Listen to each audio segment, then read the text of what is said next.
Greetings and welcome to my book club. Every time I finish a book, I'm going to be making a video just like this. That's kind of like a book club, book review, where I give you details of the book and where to buy it with no spoilers. And then after that, with spoilers, I will be going into my favorite parts of the book and also answering the discussion questions at the end of the book. If you read the book, then feel free to answer the discussion questions in the comments below as well. I just want to have a conversation back and forth. With that being said, today's book is The Immortalists by Chloe Benjamin. She's a young author, but she has a few books, and this book is really good. I really enjoyed it. I didn't get the point of it until like the last 4 chapters, but I think that sort of made it better in a way. I will link all of her books in the description box below if you want to check them out for yourself. So I'm going to read the book blurb from the back of the book for you guys. So it says, if you knew the date of your death, how would you live your life? It's 1969 in New York City's Lower East Side, and word has spread of the arrival of a mystical woman, a traveling psychic who claims to be able to tell anyone the day they will die. The Gold Children, 4 adolescents on the cusp of self-awareness, sneak out to hear their fortunes. The prophecies inform their next 5 decades. Golden Boy Simon escapes to the West Coast searching for love in 80s San Francisco. Dreamy Clara becomes a Las Vegas magician obsessed with blurring reality and fantasy. Eldest son Daniel struggles to maintain security as an army doctor post 9/11. And bookish Varya throws herself into longevity research, where she tests the boundary between science and immortality. Both a dazzling family love story and a sweeping novel of remarkable ambition and depth, The Immortalists probes the line between destiny and choice, reality and illusion, this world and the next. It is a deeply moving testament to the power of story, the nature of belief, and the unrelenting pull of familial bonds. So, I definitely recommend you check it out if you haven't already. It stirred a lot of things in me. It brought a lot of truths to my own view of destiny and choice, and the choices I'm going to be making in the future. So with that being said, this is where the spoilers come in. I'm going to get into my favorite parts of the book. If you must go, please save the video and come back to it once you've read the book so that you can participate in the discussion questions. I would love to hear your points of views as well. So I wrote down my favorite parts of the book just so that I wouldn't forget anything. So I'm going to read it off of what I wrote down. My favorite thing overall about this book has to be the main point. The quote that sticks out the most is, "You have to live a lesser life in order to live a longer one." The reason this hits so hard is because this quote was told to Varya, who received the longest life sentence, aka the furthest death date. She was the one who was going to live the longest. Instead of enjoying her many years, she dedicated them to research on how to prolong her already long life. It's interesting the personal boundaries that she crossed of her own just to do this research, and even experimented on herself. It's odd when you compare her life story with Simon's, the one who received the shortest lifetime, because we have it laid out in front of us, the difference in the way people live their lives, whether they have the "I might die tomorrow" mindset or an "I'm going to live for forever so I don't have to rush things and make every day count" mindset. The reason this part of the story hit so hard for me is because I'm someone who gets stuck in the middle of both mindsets. For years of my life, I feared death very much and also sought out remedies for living as long as possible, most of which include being borderline agoraphobic. The other half of my brain likes to fixate on the idea that it's impossible for me to live in a bubble, so I have acted recklessly as well. I appreciate the line, "You have to live a lesser life in order to live a longer one," because it sort of feeds power to the idea of do whatever it is you want to every day, whether you live until tomorrow or you live another 60 years. Either way, each day you have is well spent and not wasted on worry about preservation. It's a sort of acceptance of the unknown and the unchangeable. So this is what I was talking about earlier. The part that like really stirred something in me was you have to live a lesser life in order to live a longer one. And I don't think that means you can't live until you're 80 if you want to live the life you want to. I just think that it means that you shouldn't worry about how long you're going to live, and you should just live. And that's something that my anxiety and paranoia revolves around, is living as long as I can, getting as many days in as I can, And that worry has wasted the days that I have already lived. So even if I live until I'm 80, how many of those days were spent worrying about getting to that point? And once I'm at that point, I still die anyways. So another favorite part of mine was when the kids were mourning their father's death after Saul died. The quote from the book is, "But Simon finds himself unable to cry. Even as the casket is lowered into the earth, he feels only loss, not of the father he knew, but the person that Saul might have been." This is deep. This is huge. Not only, I feel like this is including Simon, because, spoiler again, Simon is gay, and Saul didn't know that. His dad didn't know that he was gay. So Simon, if anyone knows, it's Simon. He knows that he had secrets from his father, so he knows that his father had secrets from him. He had an entire personality or livelihood that he didn't even get to meet or know about because everyone played their roles. I keep going with what I wrote down. I said, in my own life, about a year ago, I found out my dad is sick and possibly with a disease that could end his life in 2 to 5 years.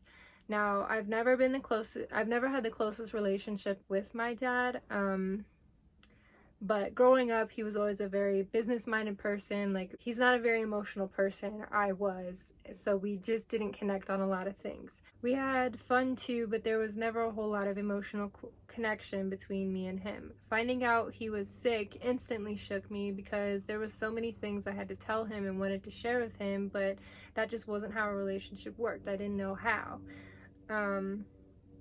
I panicked. I remember when he told me and my siblings, he got choked up for the first time. This is the first time I'd ever seen my father cry. He told us, he said, I don't care about the pain. It's not about me. I'm scared to die because of what I'm going to miss. Because I am only 21 and I'm the oldest of my siblings. So I don't have any kids yet. I am married, but we didn't have a wedding yet. There's a lot of things that me and my siblings have yet to accomplish. So, the way life goes. This broke my heart in half. I realized that all the grudges I held towards him and the idea I had of him in my head was all skewed. What I thought of him had nothing to do with who he really was, and what he thought of me was nowhere near who I really am. So we dried our eyes and went out to the campfire that night, and him, my brother, my sister, my grandma, and I all finally opened up. We had an honest conversation about a lot of things, and now there's an open door where a wall used to be. So in the book, these kids didn't have a chance to be honest with their parents. Everyone in the family played their role a little too well. There's a lot to say about what changes come once you step outside of your life role and act as an independent agent. So what I mean is, the reason that my dad and I have a better relationship now is because I told him, I understand you took care of me and you've known me since I was a baby, but I'm no longer a baby, and I want you to see me as who I've become and not who you raised me to be. I'm stepping outside of my role. We are shaped by so many people and things that sometimes we don't even know who we are at the core. I sure didn't. I didn't know who I was. I played the role too well, you know what I mean?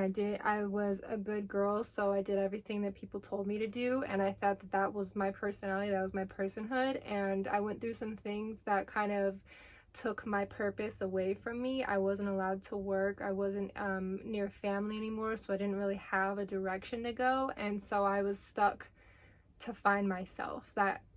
And a lot of people don't end up going through that process through life. They just continue working or going to school or providing for someone and playing this role where I had everything stripped from me, so I was allowed to branch out and find out who I am without someone pointing the finger of where to go.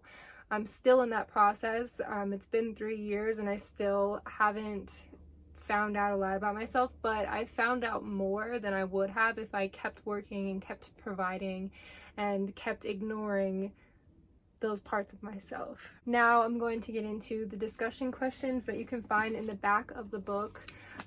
These, I didn't answer all of them, I just answered the ones that stuck out the most to me. So if you want to answer the ones that you find in your book, I'll list all of them in the description box below. Please feel free to add to the conversation, give me your side, your view of it. I would love to hear other points of views. Then the first question is, The Immortalists explore the degree to which we shape our own destinies. Do you believe the siblings' fate was preordained? Why or why not?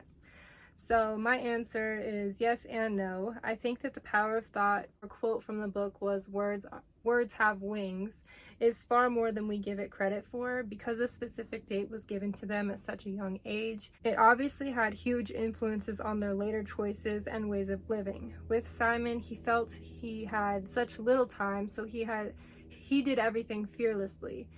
He didn't have time to be afraid or to wait until he was ready. Another thing to note is with a death date, that's not something you want to ignore and then be wrong about. So I don't think that he was going to take any chances. With Clara, she had a bit more time, but once Simon was gone, it seems like she sort of fell into a mindset of knowing her fate, so she became a bit reckless with the way she lived her life and the magic that she did. It allowed her to push herself in her magic because she knew she wouldn't be doing it for forever. Her death is the one that surprised me the most, though. I was literally in shock when I read that page because, oh my god. It seemed like she felt a pressure as her clock was running out, which escalated her behavior and put her in harm's way. Daniel, he was the type of straight man that denied everything out loud and then let it keep him up at night internally. He seemed like he in the book, he very outright denies everything and doesn't believe everything up until the point that he dies. But I think that it's something that he denied it so hard because he was afraid that it was true, not because he truly believed that there was no way for it to be true. And then Varya's life was predetermined by that date and taking care not to mess up her chance of that date being right. Varya took it more as like, I have to survive until that day, not I'm going to live until that day. That's what I got based on the research that she went into. Yeah, I don't know. So then I said, I do think that their lives would have been different if they made different choices and never met the woman, but that doesn't mean that they would have lived any longer or shorter, because things that are meant to be always have a way of being. Like Simon being gay and Clara being the most extreme magician that she was. So I think that even if Simon stayed in New York, he would have found a way out of the family business. He didn't seem like a person who would just sit down and do, like, go against his own character for forever. So, but I don't know how long he would have lived if he didn't go to San Francisco. Also, I'm glad that he did. I think that he enjoyed his life more than Varya did. Even though he only lived till 21, there's something to say about that. He enjoyed his life much more. Okay, so the second question. The Immortalists is narrated by the 4 siblings in separate sections. What was the reading experience like when you switched sections? Did you identify more closely with certain siblings? Yes. So I identified most with Clara and Varya, not just because they're women, but with Clara, it's later in her life that I identify with the most, when she's in a relationship with Raj.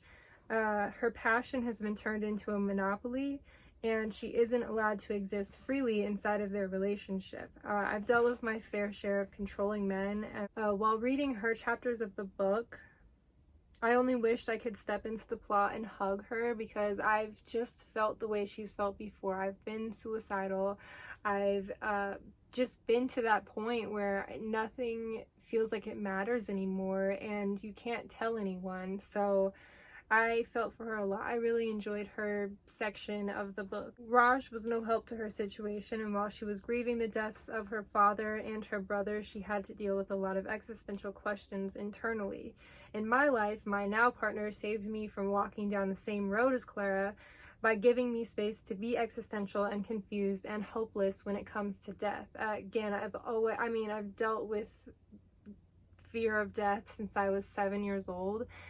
And it wasn't until I was with this partner again, until I had those things stripped away from me and I was just alone and had no direction to move in, when I was able to really sit in what I was feeling and not keep distracting myself and putting it in the back of my mind. I feel like Clara had to do that, so that's why it got to her. She got to her breaking point instead of a healing point. Okay, so with Varya, I relate to her obsession with death and or the longevity of life since I was a little girl. I've felt the same way. When I was about 7 or 8, my great-grandfather passed away, and his funeral was the first I had ever been to. Because I was so young, I didn't really understand that he was just gone, and no one thought to deeply explain the issue to a 7-year-old. So I was just kind of left to wonder and not really understand. But I did see that people were crying, and he wasn't coming back. I would never see him again. I just didn't understand where he went. So I remember going home that night of the funeral and sobbing in the shower because I didn't want to disappear just like him. I didn't want to get to that. I wanted to avoid that in all ways possible. I thought that life was supposed to last forever, and that the thought that I could be gone and everything I loved would lose its meaning just got to me. This brought on panic attacks from then up until I was 20. I coped by watching vampire shows and with all of my might convincing myself that they were real, and I would seek one out before my death in order to live forever. So like Twilight was a little wishy-washy, but when it comes to Vampire Diaries, man, I watched that shit religiously and believed like they did too good of a job making it seem real. There are some fallacies in the show, but it was enough for me to be like, yeah, this is real. I can find one and I can live forever. It gave me hope. That was my coping mechanism so that I didn't have to think about the reality of death. On the other hand, I always knew deep down and that was impossible, that was impossible, so that's when I became suicidal, because I thought about how at the end of an 80-year life, I would have so many loved ones and people, places, and things that brought me so much joy over the years that I wouldn't be able to handle the heartbreak of losing this world. So I figured if I ended my life sooner, then I wouldn't have to deal with so much heartbreak. Varya's conversation with her son about having a lesser life in order to live a longer life really confirmed my newest way of thinking that I'm still warming up to, which is that life is what it is and I can't change it, so I must do my best to enjoy it. This is kind of like a, throw your hands up in the air kind of mentality, but I think it's the best one to have, because when you try to control things that are completely out of your control, you drive yourself insane. I drove myself insane. I'm no longer suicidal, but there are times where it still gets to me, and belief is a really powerful thing, and based on what you believe, you have your okayness, you have your solid foundation. Same like, people with religion or spirituality, whatever it is you believe in, you have to believe in it enough to give you hope for the future. Okay, question number 3. At its heart, The Immortalists is a family love story exploring both past and future generations of the Gold family. In what ways does family history shape us? What kind of legacies did the 4 siblings leave behind? This is a really interesting point to bring up with this book, because family history, generational trauma, it has everything to do with who we are.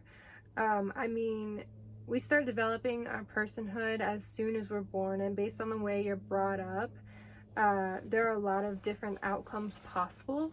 So the craziest thing, and even weird to think about, is to think of our parents as people outside of our relationship with them. I mentioned this before, I didn't have the best relationship with my dad growing up, but when I remove our relationship and see him as a child himself in his own childhood, being brought up by my grandparents I have now, I feel for him and I understand why he raised me the way he did, and even why he just is the way he is as his own person outside of me. Furthermore, I can imagine my grandmother as a child in her own home with all of her siblings and how she was raised, and then I feel for her as well. She was once an innocent being that was raised with certain values that has been passed down to my generation based on so many factors. So I can do this with everyone in my family. I can do this with strangers.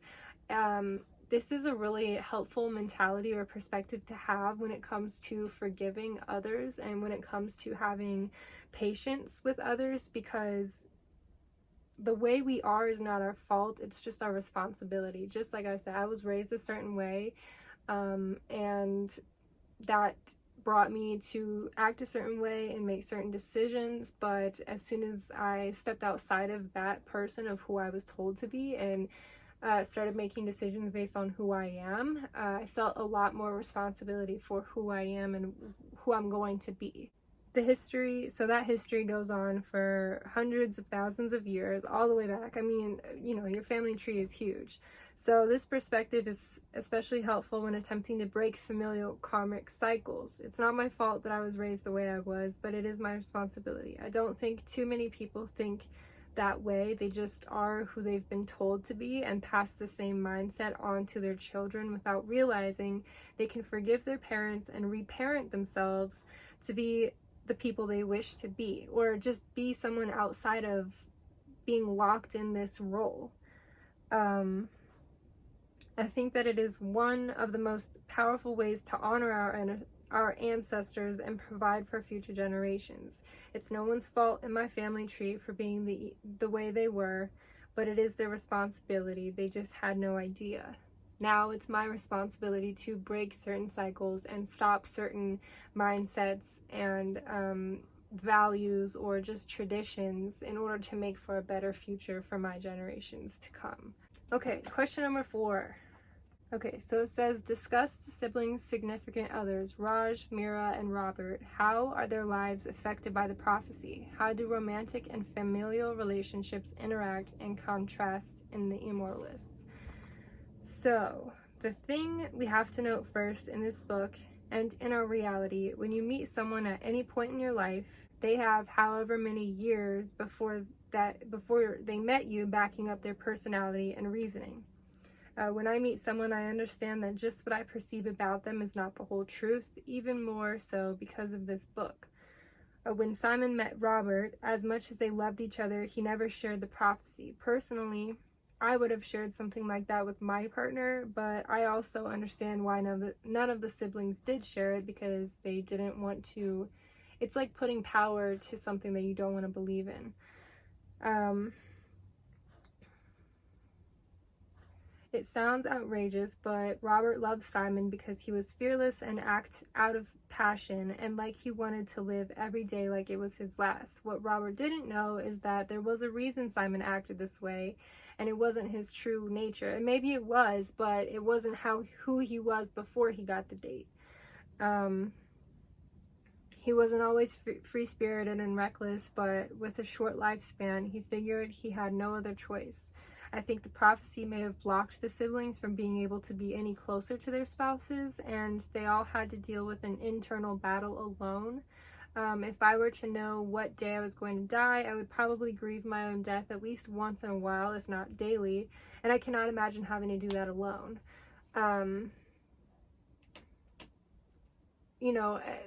At the same time, like, I feel like if Clara would have told Raj, he probably would have been like, you're crazy, don't believe in it. I mean, who wouldn't say that? You know what I mean? Logically, you would be told just not to worry about it, but at the same time, you're allowed to feel that anxiety towards it. So if you have a good partner who cares for you, they're going to help you cope with that and hopefully make it through to the next day and surpass the death date that you've been given. Help you disprove that, if you will. The next question says, at the end of the novel, Gertie tells Varya about the beauty and freedom and uncertainty, questioning why her children believed the fortune teller. Did you believe the fortune teller? What gives the fortune teller her power, and what freedoms does uncertainty bring? So I can't say whether I believed the fortune teller or not, because I did at some points and I didn't. I just didn't understand the point until the end, like I said before. So I honestly did not understand where the book was going.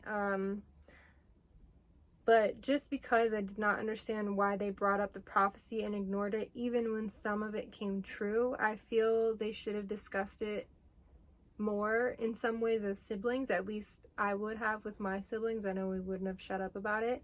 The freedom in uncertainty, though, is the freedom to live as you are.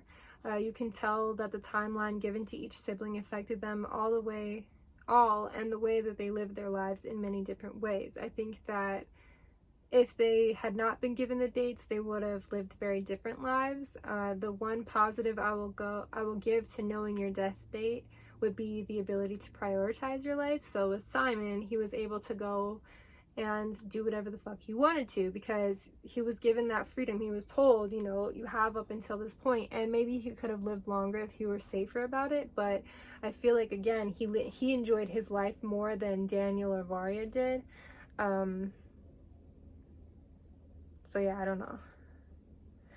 You know what you want to get done and when to get it done by, so you don't end up fulfilling your death before you've checked every box on the bucket list. So I guarantee Saul had some things that he wanted to do or say or experience before he died, but he didn't get the chance because he didn't know when he was going to die. He just fell over in a crosswalk.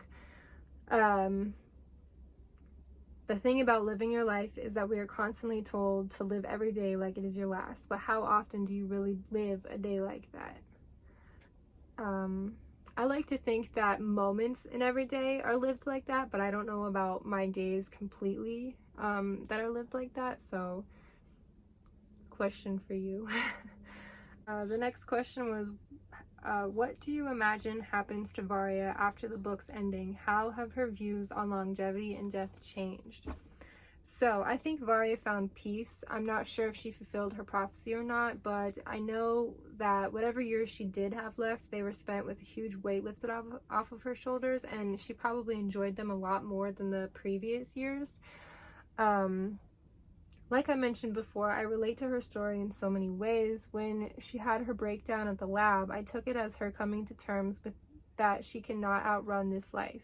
She cannot change the ultimate fate that death exists no matter what. Her dedicating her life to research with primates that she did not particularly enjoy was me watching Vampire Diaries. I hate gory stuff, but I was watching because it gave me something to be hopeful about. Annoyed with the theatrics, but betting everything on the possibility that some part of it was true. I wanted to believe that my knowledge of vampires would bring them to me, as well as their ability to be immortal, but even if that would have come true, I wouldn't simply be free. I would be living a lesser life according to the lifestyle of vampires. In reality, it's not that like romantic and easy to be a vampire. I don't know how vampires got brought up into this entire book club, but my freedom came in understanding the value in being present in the moment and appreciation of what I have. I don't have to know the ins and outs of the universe to appreciate it and live a full life. I have wasted many days and years of my life avoiding things that I found dangerous, and on the other end, acting dangerously just to try and put meaning to my life. But ultimately, I found peace in letting go of my expectations of life and surrendering to what it wanted to bring to me. Since I have found my soulmate, our home, and our free lifestyle, I still have my moments of panic and fear because I am human, but when I come back down, I am able to breathe in an environment I have created for myself that allows me to feel purposeful. So, you know, I don't think that we have to know our death dates in order to be able to relate to these people. Especially with anxiety or depression, you feel like death could be knocking at your door any day. And I think that getting more control in your energy and being able to calm yourself, self-soothe, and not have to cope through things that become addictive, aka TV or drugs or sex or eating. You know, there's so many ways that people cope that instead of coping, they're actually making their life more dangerous. So,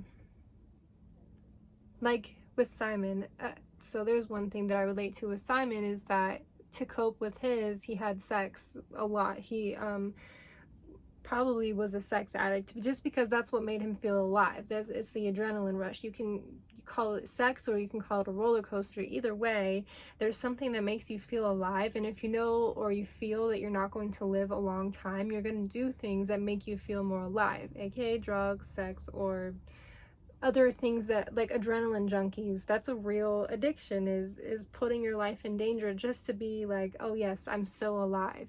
That's the same thing with self-harm sometimes, is that you hurt yourself just to know that you are still alive. With that being said, the last question is, would you want to find out the date of your death? How would you live your life differently if you had this information?